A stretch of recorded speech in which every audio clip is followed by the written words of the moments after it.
Okay, oh, cool. You ready?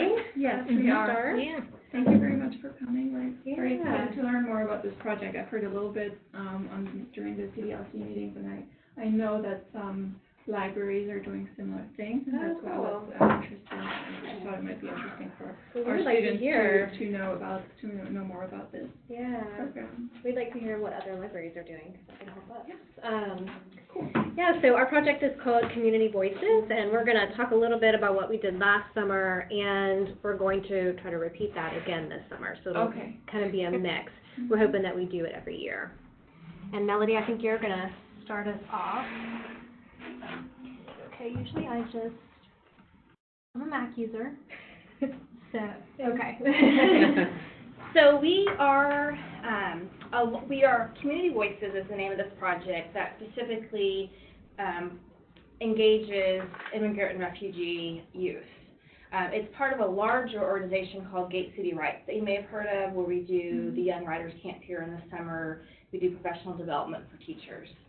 The Community Voices aspect of it is specifically intended to be a designated space for immigrant and refugee youth to come and share their stories in a safe and a supportive environment. So this last year was our first year to do it last summer, and we had about 30 youth come. They all ranged in age from middle school age to high school age. And during this time, we engaged the youth in writing practices and getting them to use digital tools to tell their stories. And involved with the project, we were all involved with the project. And then we also had 3 doc students who were involved and a middle school teacher who graduated from our master's program. And so they really were the ones who were kind of running the classrooms. We divided them up into 2 classrooms, and so they were the instructors and also helped us with collecting or doing the research, which was things like interviewing the youth and collecting their work samples. So to recruit students, we partnered with some different community organizations. So this included Glen Haven, this included the North Carolina African Service Coalition, the Newcomer School here in Greensboro, and Guilford County Schools overall. And then we also incorporated writing coaches who would come into the classroom and specifically work with individuals. So during the summer, there's a literacy class that's taught that I teach every summer, and my students, who are all MED students, come into the classroom, and they also were there to offer support. And just so you know, I'm Amy Vetter, and I'm a professor in English education. Yes, I'm Melody Zock, also literacy education. And I did my introduction earlier, but I'm Beth Fairclough. I'm not literacy education, but I'm an educational psychologist studying students' belonging, rightful presence, that kind of thing, in the same department. And Bev does a lot of work with a group of refugee girls and boys now, with Edna Tannen's science department, and that's where we get our connections with Glen Haven. And we actually, last year, we didn't really do a lot of work with newcomers in Guilford County, but this year we're trying to do that with the help of Dr. Jane, and then Doris, also, who's a doctoral student, used to be a teacher at the newcomer school. So we're trying to build more connections that way. Okay, sorry, again. Okay. Did I skip one? No. One. I think this is me. So I think Melody talked a lot about this, or a little bit about this just a minute ago, but our umbrella term is called Gate City Writes. That's sort of the bigger organization that all of this falls under, and we do professional development for teachers. One of our overarching goals was to help teachers learn how to teach writing, but to also situate them as writers so that they're writing themselves. We know that if they're writing, and they're going to be better teachers at writing in the end. And then also to give them a chance to work with kids in a low-stakes environment like the Young Writers Camp. Our Young Writers Camp is kids in grade K through 12 that come, and we have a general session in the morning, which just takes them through the writing process. They can write about whatever they want, they publish something, we put it online, but they can also publish it on like Storybird and these other online websites. And then we have advanced courses in the afternoon, and maybe we can kind of pass these around. You can take one and pass it around, share to people. that you think might be interested. But in the advanced sessions, they can do spoken word, fiction, creative nonfiction, and podcasting. And then we have, of course, is what we're focusing on today is the community voices. And I thought that it might be helpful for y'all to see a short video that kind of gives you an understanding of the organization.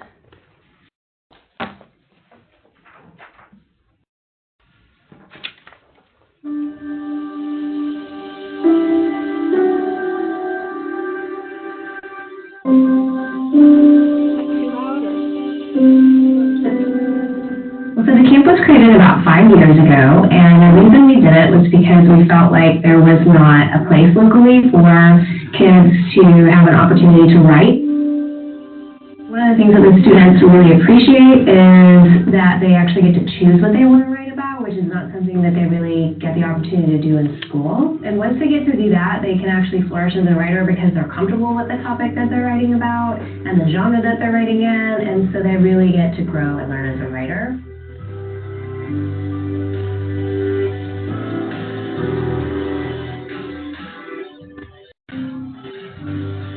Our main goals in the camp is to use digital and social media as tools to help students write, and that's really how they're writing nowadays. They're using Skype to collaborate with others, they're publishing on blogs and on websites, and so we really wanted to help them do that in ways so that they could use that maybe in their future career as writers. In the summer of 2017, we facilitated our first professional development called Gate City Writes for K-12 teachers of all content areas. The workshop basically focused on the teaching of writing, and these teachers were able to learn about writing pedagogy, about the writing process, and writing workshops. Two unique features of Gate City Writes were that teachers actually had a time to write an occasional paper, and then they were also able to visit the Young Writers during the Young Writers Camp, so they could actually see young kids writing. They got to see the instructors facilitating some of the instructional practices they were learning in the professional development. And they were also able to see kids and instructors using digital tools as a way for writing. The other thing that I feel like they really benefit from are the writing coaches. So along with the camp, there's a graduate class going on that focuses on the teaching of writing. And so we have more certified teachers come in and work in small groups with the young writers to help them become better at writing. So they see that writing is an interactive process rather than this individual thing that you do alone. Some campers come in thinking that, well, I'll never publish anything, I don't want to share something aloud, really flourish. They come out, they read it aloud, and they feel very accomplished. A lot of them build relationships with some of the local authors that come and talk. They email them back and forth, and those authors will spend time reading their work. They learn a lot about what it means to actually write and make a career out of writing, which was one of the goals that I have for the camp. I wanted them to know that if writing is your passion, then you can actually make a career out of it and make money doing it.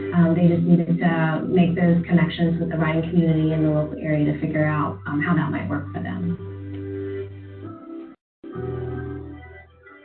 So you just press escape to go out of this. I think so, yeah. Okay. And Allison just mentioned in chat that she actually participated in our Young Writers Camp. She's online. Oh, she did? Yeah. And oh, cool. She said that she participated. Allison, she's online. Oh, okay. Mm-hmm.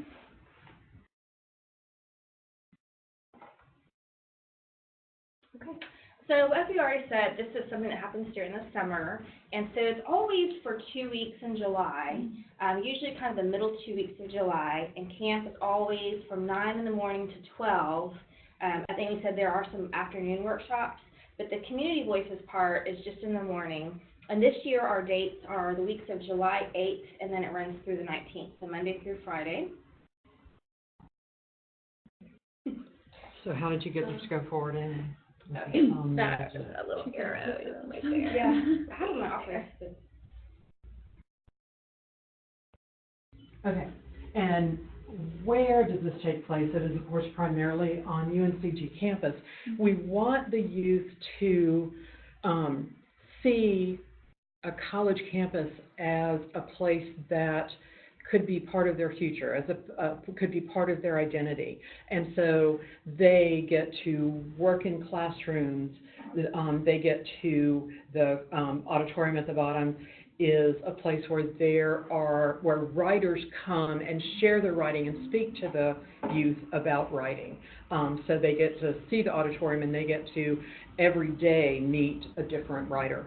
But we also take them around UNCG's campus. We want them to see more than just a campus is a classroom or a campus is an auditorium. There's real life going on here. So they do a tour. I'm speaking specifically about the Community Voices kids. But they do a tour. They see several different aspects of what is going on, just having fun together on a college campus, it not being such a foreign place. We have taken them, we began last year, to the Weatherspoon Art Museum for an actual workshop. They do a bit of a tour, they watch a video, but then they actually engage in the process of writing around some artwork that they're doing around a particular issue.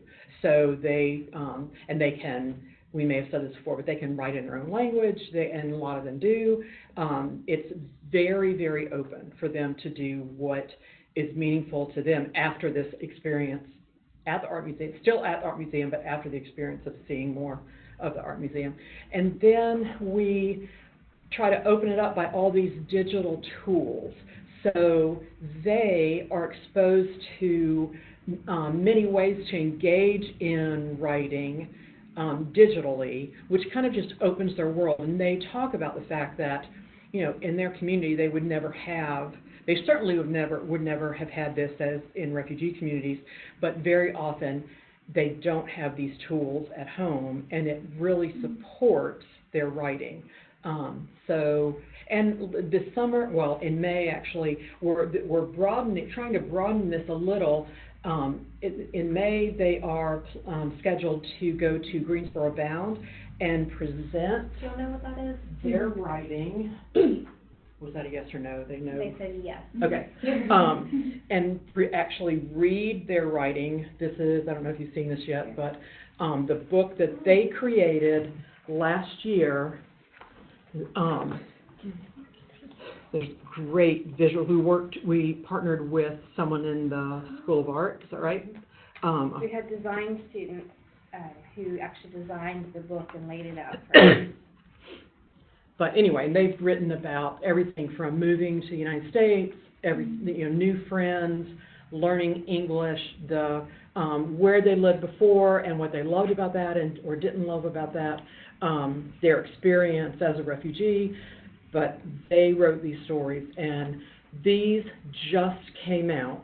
I have like the prototype, and I have used it so much I am like wearing it out. Pages are starting to come loose, but only because I've just used it everywhere. But they will all get one of these soon, and I had the privilege of there were the middle grade youth and the high school youth, and the high school youth will see these now that all of them have come out, and we can meet with them and give them one and talk about it and talk about Greensboro Bound more thoroughly. The middle grades I see weekly anyway, and so I happen to have mine with them, and I wish you could have been there when they saw this. They would turn to the page with their picture and their story, and they were literally squealing with delight. It was just the most wonderful moment. But anyway, the point being, they're going to go present their work because it's worthy to be presented. So that's something that we're adding and hopefully can continue doing. Another thing, and Melody can talk more about these, but another thing that we hope is in the future is a installation with this work that they can go see. So just to broaden this whole experience, this is not just something that I do in that building. So anyway, it's all over the place, and we're just getting started. Yeah, one of our big goals is to kind of think about who lives in Greensboro and the surrounding area, and how can we share those stories with the whole community. And we think that these voices are not heard very much, and there's a lot of assumptions made about what refugees experience and who they are. So that was where we wanted to start. So, and we're going to try to go to the folk festival too. If you'll have any other suggestions about where to go, that would be helpful if you have connections. I think we talked about this a little bit, but just to reiterate, we've been doing the Young Writers Camp for, I guess this will be our 8th year, and every year we try to become more and more diverse. We did that by trying to make it costly so that people could afford to come. We also offer 25 scholarships. The dean actually donates money to fund those kids. And over time, we felt like our camp started to represent what we would see in public schools, except we didn't have a lot of immigrants and refugees within the classroom, and we recognized that there were really 2 main reasons for that. One was a language issue. I think the kids were hesitant to come. And number 2, transportation, honestly. So that's when we worked with Bev, and we figured out a way to, and Bev did a lot of this work, so getting the vans and going into those particular community areas and picking them up, and that really made a huge difference. And because I was helping set this up, they all had my phone number for texting purposes, because that's how I communicated with them a lot. And so if they missed the van, guess who got a call? So the whole van thing would work, and then I'd get the calls, and I'd hop in the car and go get whoever we missed. Yeah. It was fun. It was wonderful. Yeah. And really, our whole idea behind Gate City Writes is to open up a space for a community of writers, so kids writing, teachers writing, and then actual authors that come from the community and talk to people about writing. We found that in our research, and we know this just from being in schools, that a lot of writing instruction isn't happening in school, and if it is, it's really more of, let me ask you to write so that I can assess what you know about a topic, as opposed to actually writing a story or writing a poem or actually situating kids as writers. And that to me is really sad, because I think that they're really missing out. And so this space is a place where they can do all, it's like, I don't know, like Disney World or whatever in my mind, because they get to do all these things that they can't in the classroom. And I don't blame that on teachers, I blame that on the way that the system is set up and standardized testing and all of that. And I won't read all of this, but I put it up there because I think that these are kind of the goals that we try to stick by when we're doing this. I don't know if y'all know the poet Mark Nepo, but he has written beautiful things. You should look him up and read some of his stuff if you haven't. But I love this quote. He says, we children are being told to become a noun, and the vitality of life is in staying a verb. And so in school, oftentimes you're said, you need to be a writer. I'm going to teach you how to be a writer. I'm going to lecture how to be a writer, but I'm not going to give you any time to actually write. And he's saying that's not really how anybody learns how to do anything. And so we really try the whole time in camp. Yeah, we might give them some strategies, but then most of the time is them spent doing as opposed to being passive listeners. That also means that the digital and social media stuff is really behind this philosophy that literacy is not just old-fashioned sit down and write something. It really is teaching kids how to navigate these digital tools. That is a huge piece of literacy, especially with community voices where they may not have that at home. That is something that we wanted to bring into the camp and give them an opportunity to do. And then the last one is all about really this idea of creative entitlement. I think oftentimes our society is like creative. We don't have time for creativity. Everything's about being rational and, the scientific method and all of this stuff, which is all important. But I think there's a huge, we're missing out when we don't foster creativity. And the last quote is by another poet, David Witt, who says, how important it is to take creative risks that push people out of the suffocating insulation of personal safety and into the frontiers of the beautiful and the unexpected. To let students take risks, to have a voice. And I think that, in particular, this group of youth, they have a lot to say. They have stories that are really powerful that I think can break misunderstandings that people have, especially in our community, about them. And it can be a really empowering tool. So to make all this happen, because it is free for all of the youth who come, As you can imagine, there's a lot behind the scenes that has to happen, a lot of behind the scene things. So we have to write a lot of grants, and try to beg, borrow, and steal money practically. But we do, it is important for us to make this a free program, and so we do have to seek funding this, so it's not something we can just offer magically without any funding. We also have to collaborate with other people, as it is, it takes a village, right? So it's really a big collaboration across a lot of people. Bev was instrumental in transportation. There's a lot of moving parts that have to be thought through. We also get volunteers to come and have grad assistants who help out. So as many hands on deck is really key. I wanted to say that this year we're going to have a fundraiser that, have you ever seen those boxes that say donate your gently used shoes? That's what we're going to do, okay? And we are going to make some money. So if you have any old shoes in your closet, hang on. Don't throw them away or whatever. Because in about a month, we're going to have some boxes out. So bring them and donate them. You're gonna have them here in the school bed? Yeah, we'll have them in the school bed. And I'll send out flyers and stuff like that. But I'm just saying, don't get rid of your shoes now. We're going to need them.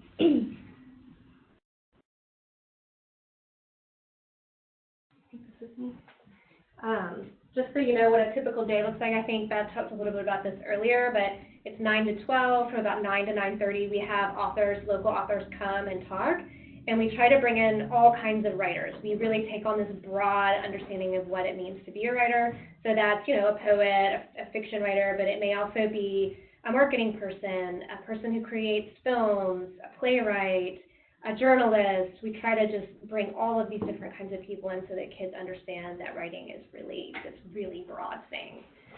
9:30 to 10:30 is when the writing coaches come in. A lot of times they will help take them through this writing process, which is that visual up there. So maybe the first couple of days they might help them do some brainstorming and pre-writing, and then they, kind of hang out. Maybe they leave them alone and let them pre-write, and then are just there to help answer questions. We used to be a little more structured and that we would try to do lessons like you would as a teacher, but that we decided that wasn't working. We really needed to just watch the kids, and when they needed us, we would be there for them. And that's a lesson for the teachers, especially in 619 and the other class. You have to say, writing isn't, okay, you need to be here at this time. It's more about kind of waiting and listening to the needs of students who are always on a different level. We always have a break. Wednesdays is Kona Ice Day, which is a great celebration. And then the rest of the time is, again, spent writing time with coaches.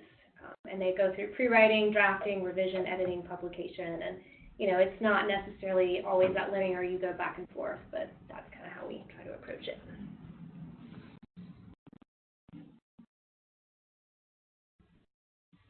Okay. So what we thought you might be interested in is what kinds of stories did they tell? So I think each of us is going to show you a story. We can start here with Win-Win. Let me make sure that this will open. So this is our website, the Young Writers Camp website, and you can see some pictures of them. And then these are all their different stories, and you can click on their name.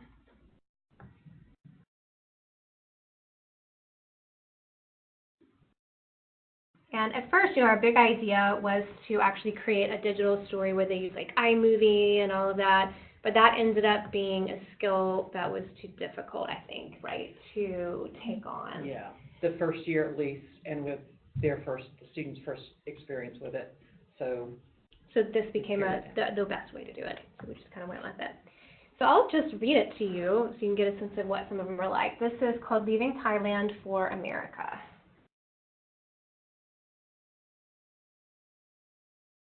I might sit. I'm not in the way here. Thailand is a nice place to visit because Thai people are welcoming and make people feel at home in Thailand. Now, in Thailand, there are so many places to go see and so much delicious food. It does look like delicious food.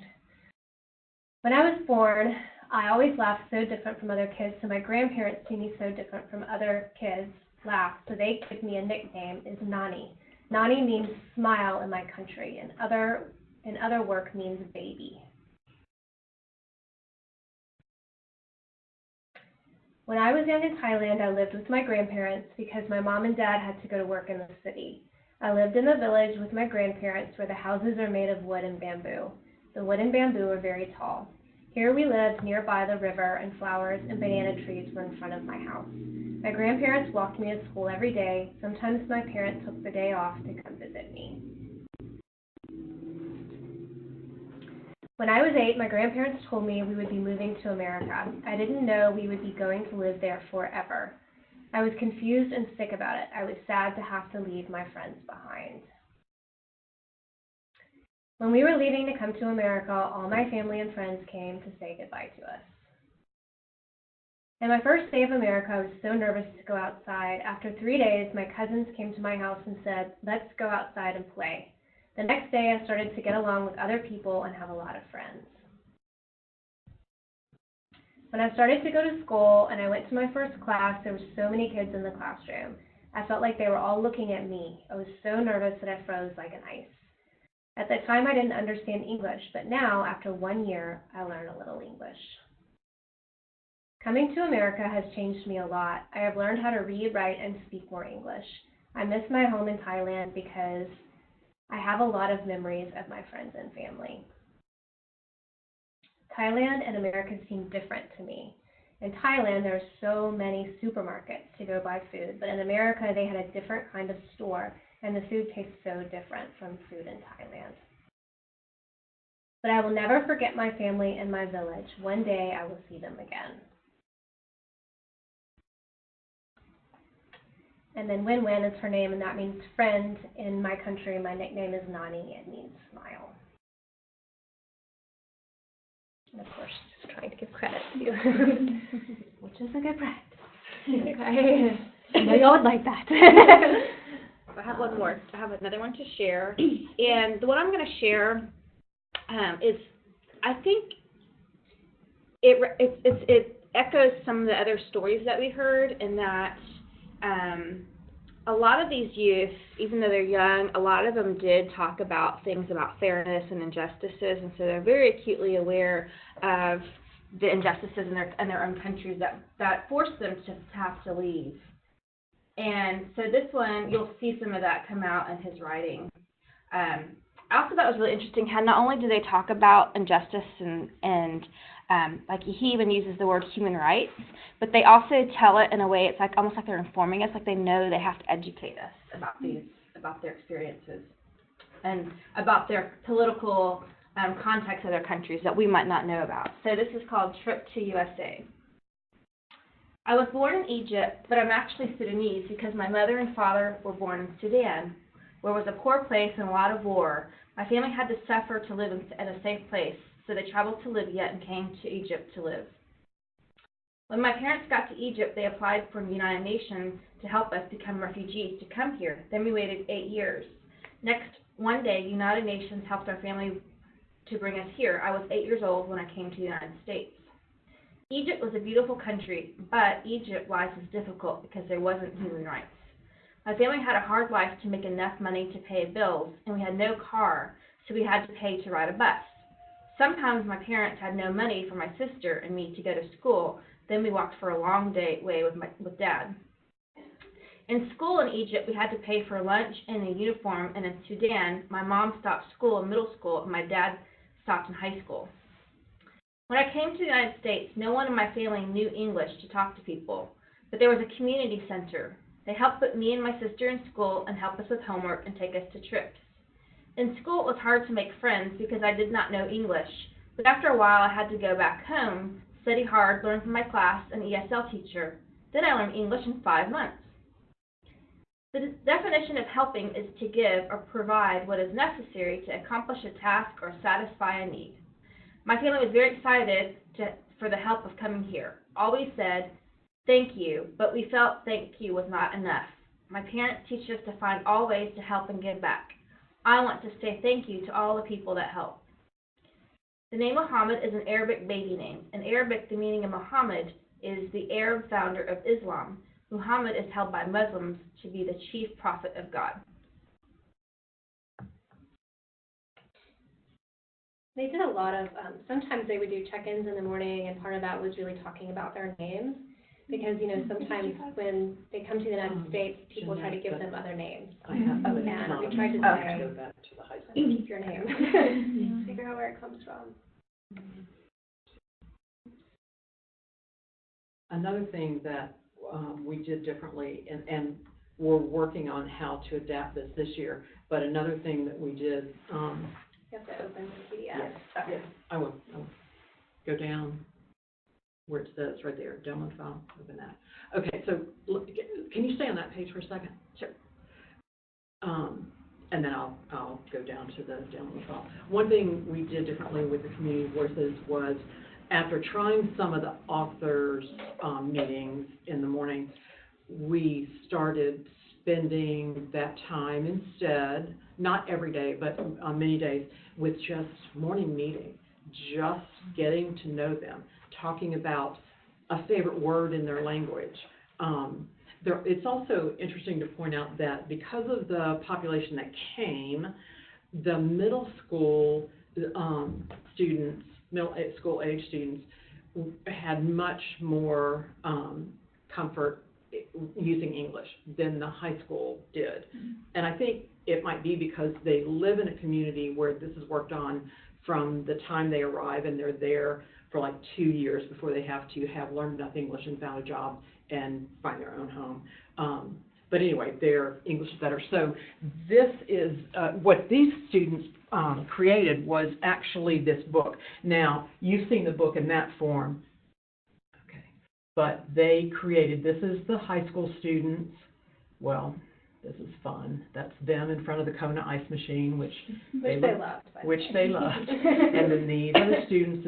The female on the right at the bottom is Jeanette, who I'm going to, but their stories are they're just what they produced. Okay, come on. Took a different form. But when the class was over, they got an 8.5 by 11 spiral bound book of all these stories. Okay. Is that what I'm supposed to do? Because it's not opening when I... Say okay. Yeah, open and then okay. Okay. So, and they wrote about, I said okay. Where does it go? I think it's downloading because the green box at the bottom is moving forward. The green box at the bottom. Where the browser symbol is. Okay. So this is their book, the first version, and now they are getting an actual printed copy. Love these kids. Oh my gosh. Yeah, like, if any of you know Christy Marhata, who is a doc student, I didn't do that. She and I can't, anytime the subject comes up, we're just like beside ourselves about how much we love them and how much fun we had. Okay, so I need to shrink it. Where would I shrink it? It's a minus symbol up at the top. Got it. I'm coming. Whoa, but okay. Email should be connected as well if you prefer. Oh, okay. No one likes this computer. Yeah. I know. All right. So each one there were pictures, and then their name. If they didn't want their picture shared, it was not in the book, but they wanted their story shared. So anyway, this is what they got, and you can see some of the topics: the difficulties coming to America, the lesson, learning English to help yourself for power and success. You know, they really were just wonderful. And then, and I love this one, Castaway, because that was his experience. He went through so much coming here. Okay, let me get to, Jeanette's coming up soon, and I will just read her story to you. Hi, sorry to butt in, but I'm not actually seeing anything on the screen. It's because it's opening up in another browser, maybe? Oh, yeah, I think, there's this new WebEx function where you have to share screen by screen, so, thank you, Allison, for feedback. They changed. Yeah, you're welcome. They changed the settings in WebEx, I think. You may be able to pull that tab into the, like if you open up the other browser, you can pull that tab into that one. Also at the top of the right of the screen it says share or not share. Yeah. I think if you click share it should. Okay. That's easy, now we know. Yeah. Did that help?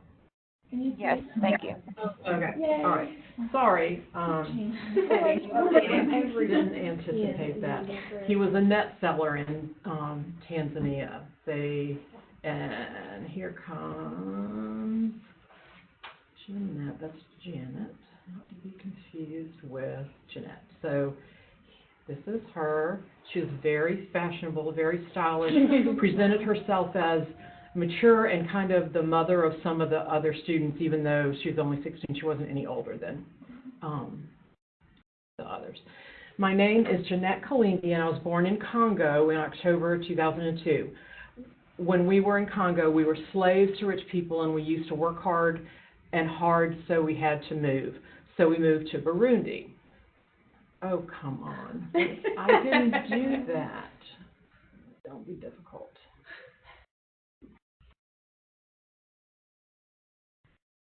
Then we moved to Burundi. Then we moved to Burundi. We start refugee life. We live in Camp Refugee. My daddy was searching for work. He found a job. He was working like 12 years for this ONB company. And then they told him, you have to stop working. And my daddy, he has stayed home, and he didn't have a job no more. And we were studying from the school that you have to pay for. So they sent us away because we weren't paying for school. And we stayed home, me and my 3 relatives, 2 girls and 1 boy. And we stayed in that hard life. The house we were, let me get back. The house we were living in, we had to pay too, but we didn't have enough money for paying the house, so they sent us away because we weren't paying. And then the refugee camp helped us. They called us and gave us some food, and the refugee camp took us, and they started to help us and help us. And we were used to that life as refugee people. And there was war, and then camp refugee people took us in their house and then paid for school for us. And so they helped me and my family for everything. The Camp Refugee helps my family and me too, and other people. In Camp Refugee, we are many people, and we speak different language, and we try to live in Camp Refugee. And we live refugee life. In 2014, I continued to go to school with my 2 sisters and my little brother. We continue to study with other people that we live together with in refugee camp. Now we come to America, we went to school, me and my brother and my 2 sisters. Now my parents are happy because they moved. The country we moved from in Burundi to come here in America state. Me, I'm happy all my family house went to school. My mom too, she is happy when she sees me. I went to school with my family, and I try to speak English with my friends and siblings. They try to speak English too because this is a new language for us. So that was her story. And she is very involved in speaking English and going to school is very important to her. And so in addition to what you can see here, I've known her through the African Services Coalition, and she has won awards for what she's done in schools. She's won awards from that organization for the service that she provides, because she does have this kind of mothering, pardon me if that's too gendered, but that nurturing, caring for others kind of nature, and they've recognized that. And so she seemed very quiet in the camp, but she's making a difference. So anyway. And you'll notice that, they're working on their English. And so one of the things that we don't do in camp is sit there and take a red pen and mark up every single grammatical error. Yeah. And so, and we try to publish it in the way that we've gotten it to at that publishing point. So I think that's important too. Oh, I'm going to stop sharing this in case that will help us back out of this. If somebody knows. Yeah, if you tried, yeah. Okay. And then.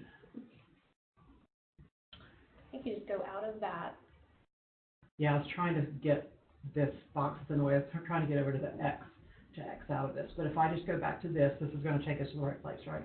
No, that is where we it's are. in a It's in another browser. Yeah. I can try to. Sorry. Well, this is, they changed the layout and everything. I think we can close this if we can get to the X in the right-hand corner, but it's covered up. Well, I But think now it should. We're here. Yes. Yeah. Allison, can you see this? Can you see us now? Yes. Okay.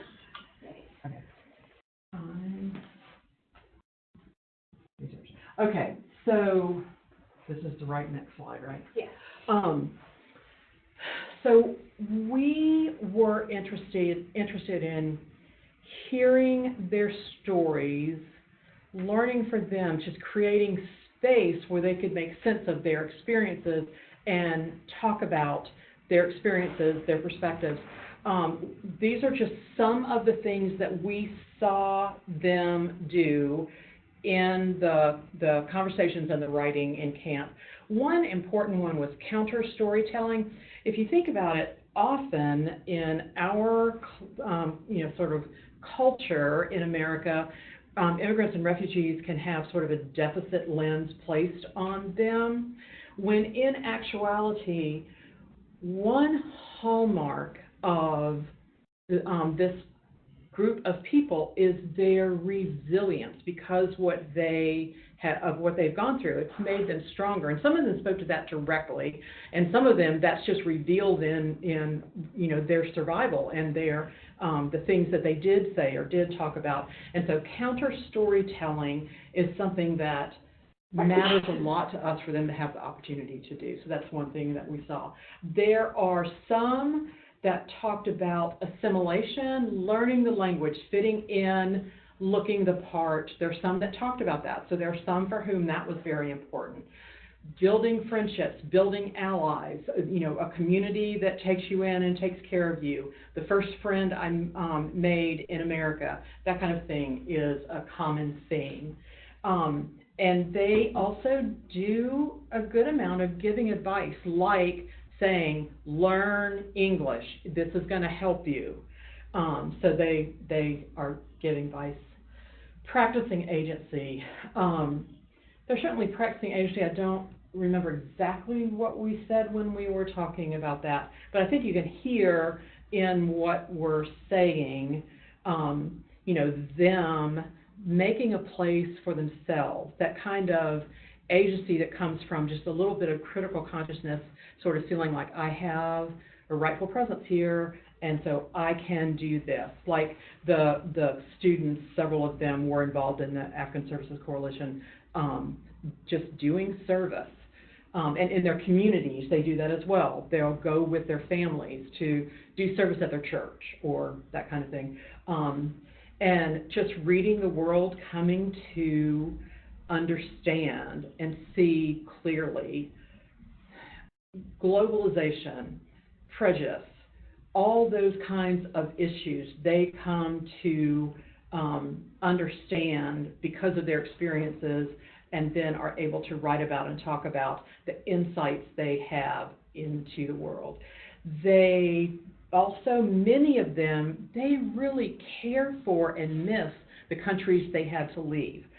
They talk about missing the food. They talk about missing their friends. They talk about things that were wonderful there. There are also some for whom that path was so hard, it was all about war, or all about just, staying alive and getting away. And so they shared some of that and a sense of wanting to distance themselves from the past. So those are just some patterns that we saw. And I think, Melody, are you up next? I think I am. And then Yeah. Oh, okay. This is just sort of a continuation of that. And our research question, I don't know if you noticed it, but it's how do they use writing to reposition themselves? And what we mean by that is how do they use writing to situate themselves in ways that might contrast to what people might make assumptions about them, if that makes sense. And so this is just a continuation, and we're in the very beginning stages of analysis, so we have a very long list of categories, and that's kind of what we're sharing with you. But one of them was, they're talking about goals. They have have very high expectations for themselves, and they value education. So they have linguistic goals, school goals, employment goals. I think that really relates to Jeanette's story. They talk a lot about sharing hardship and survival. There's always kind of both of those themes running through the stuff that they're writing. They also wrote a lot to express emotions, and some of them in the interviews even said it was really hard to write. It was really emotional, but I'm glad that I did because it can be a healing process for them.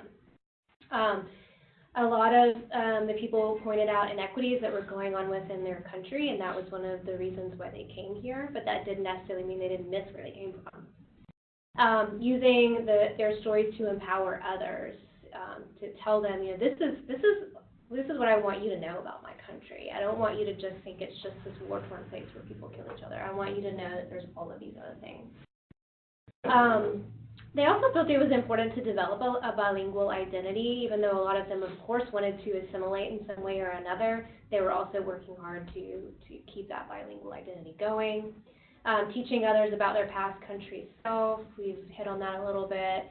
And then finally, this appreciation of tools and resources and just the opportunity to get to do this.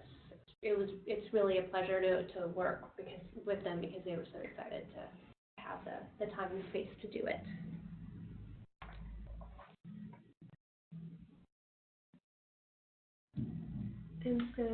So one of the reasons we are so drawn to this work, and there's many reasons, but we are also really believe in the power of stories and how stories can be very transformative.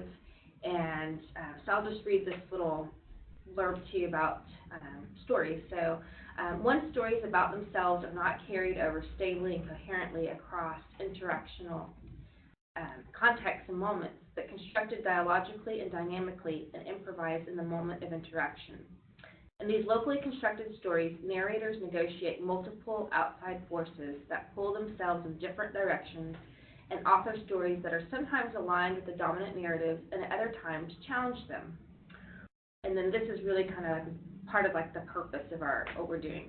We need more education of resettled refugee youth and learning environments that go beyond the deficit perspective and encourage youth to challenge dominant narratives and construct more empowering narratives for and about themselves. So we really hope this work has an impact, and as we talked about, it's ongoing work. It's not just we did it last summer, now we're done. We see this really as an ongoing project. And we hope that some of the kids or the youth, the teens and high schoolers that were part of it last year would come and maybe do it again if they want, but they could also come and be coaches if they wanted to. They could be leaders and they could help facilitate some of the workshops that were going on. This is just sort of an ending slide that's how can you get involved. If you're interested in volunteering, if you could come and volunteer at any time you want, we would love it, because a lot of what's going on, you can imagine that there's people from all these different countries speaking all these different languages, and we don't really speak all of those different languages. And so it really helps to have lots of different coaches in there to sit one-on-one with them and help them work through that writing process. Assist with field trips, like just walking to Weatherspoon and back and forth. They're really not very knowledgeable of the campus, and so helping get back and forth. Public events, like we have Greensboro Bound. We're thinking of hopefully having some sort of something at the Folk Festival. If y'all have any other ideas about where we could go and bring the kids to read their stories or share their stories, that would be great. We are hoping that these little books, we would love to sell them, and that would help us raise money for future workshops. But we're also thinking of how could we get this in the hands of teachers in a classroom. They could have a whole set, and then other kids could use them and read them, use it for lessons. Fundraising ideas, I told you, keep your shoes. You could co-teach if you wanted to, take pictures, contribute to our website if you have ideas. One of the things that I would like to do, the video that I showed you was from 2 years ago. I want to do another video, but I want it to be, I want the videographer to actually interview kids. That was kind of my idea that I wanted for that video, but it didn't happen that way. So I would love for that person to come in and talk to kids and have more of their voices rather than me talking in the background. So if you have any skills in that regard or know anybody who could help us with that, and then of course we would involve the Community Voices group. great about this setting is that it also affords a lot of opportunity for grad students to get experience with whether it's research or co-teaching or, there's opportunities to also get experience for what you need, what you're looking for. So like a lot of our doc students will do research. So it's just a great place to get also experience. And so we're open to, collaborating if you have an idea. We know library science is a little different than maybe what we do, but if you have an idea that relates to your work, can definitely talk about that. Well, so I know from what you guys have been talking about, there's a lot of connections that we can make, especially when you're talking about introducing them to these digital tools. That's a huge part of information literacy that we focus on pretty heavily with all age groups.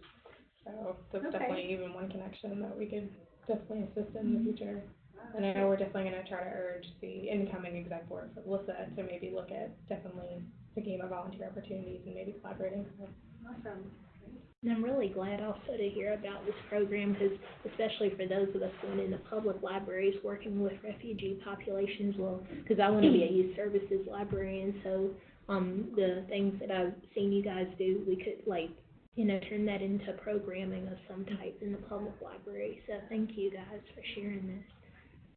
Have you shared your publication with the public library area? Not yet. We just got them today, right, or yesterday? Oh, okay. Yeah.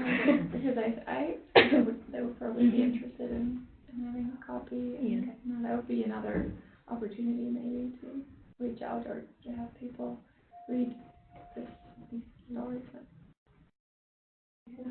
Yeah, we should do that for sure, and we should get it in the TRC, I guess. Oh yeah, definitely. I would love a copy of it on the shelf. You mentioned that you allow the writers write in their own language if they wanted to. Would you just leave it like that, or do you have a way to translate? There are some of the stories that are in their language. On the last day, the high school group read their stories in-house, and we videotaped just for that class.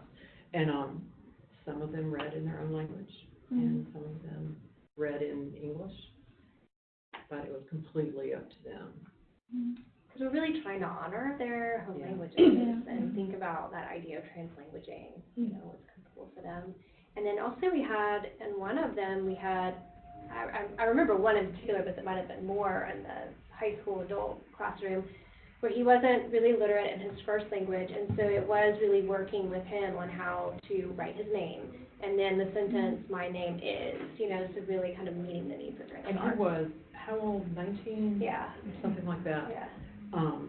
And so for his presentation, what he loved to do was draw. And he loved to draw animals. And so for his presentation, that's what he did. The teacher in that class helped him. At first he wasn't going to present, but over the course of the 2 weeks, he had created sort of a little book of his drawings with the name of the animal in his language, and so the teacher helped him present that, and he would just not shout out, but enthusiastically say the name of the animal in the picture. It was something. It's a step from where he was to begin with, That reminds me very much of this. There's this European project, and there are 3 or 4 libraries. I think one is in Greece, one is in Cologne, where I come from, one in Denmark, and another one, I believe. And they have this platform where they publish refugee stories, and some of them are drawings, some of them are stories your stories here, and they have so many different languages, but they auto-translate everything. So they have on their website, they have this, I don't know how they do it, but you can translate in, 20-something languages or, That's cool, yeah. Yeah, it's automatically translated, but it's something. Yeah, I guess Google can do that to some degree. I think do a good it's job. plug in or something, but it's, some of them are drawings. Little comics and things like that. Is that the link that you sent? Yeah. Yeah, I did take a look at that. That's cool. Yeah. Did the students' parents get involved in any way with this, or just with communicating? That was it, and we would like to get them more involved. Yeah. Other than bringing their youth here and the small contacts we have with them, recruiting, being in their neighborhoods, that kind of thing. They're not involved. We, the community voices folks in particular, are talking about, not this year, because this year we have our work cut out for us just doing better than last year. You know, last year we were flying by the seat of our pants. Fabulous flying, but still we were flying by it. So this year we're just trying to get that more organized. But we've talked about wanting to start. We have the middle grades class, the high school age students, and we really have wanted all along for there to be an adult class. We had one student in particular, there were 2 or 3 maybe, Beth, were adults that were interested. The one that actually showed up and was here a couple days, it was too much of it was too disjointed for him as an adult and needing to work on, you know, skills for getting a job and things like that. And the others were focused on something, you know, slightly different from that. And so we have kept his contact information and hope to eventually invite him back. But he stayed a few days and then gave up. So we have some work to do, but it's on our radar. And logistically, it's just harder too, because usually the adults are working during the day, so Yeah, we usually do like an open reading, and but the parents didn't really come to the open reading, and that could have just been transportation. Who knows why? So we need to figure out how we can do that better so that they can be a part of it. We've got really good contacts in a couple of these communities now, so that we can keep building in that regard.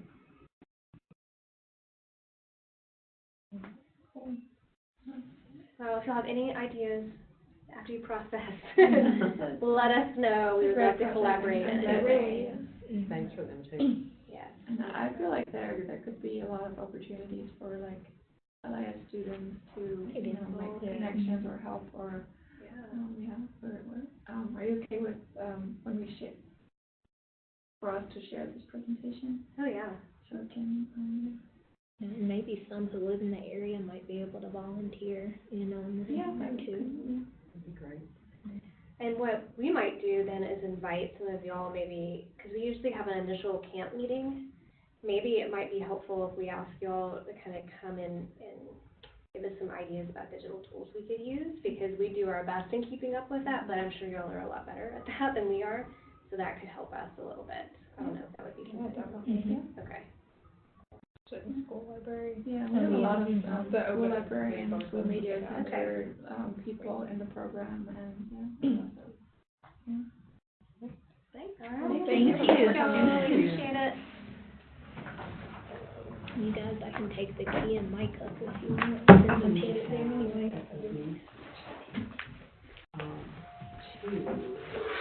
Maybe a couple more is genuinely hardback, if you would pay for it, so that we can put one in the TRC. Yeah. Hold up. Right. Yeah. So we might want to. And how many, you can come get, if you want, Bev, I can give you a real copy, and then, also if you let me know how many you need for the, kids. Allison suggested that maybe you could offer a social event for the parents.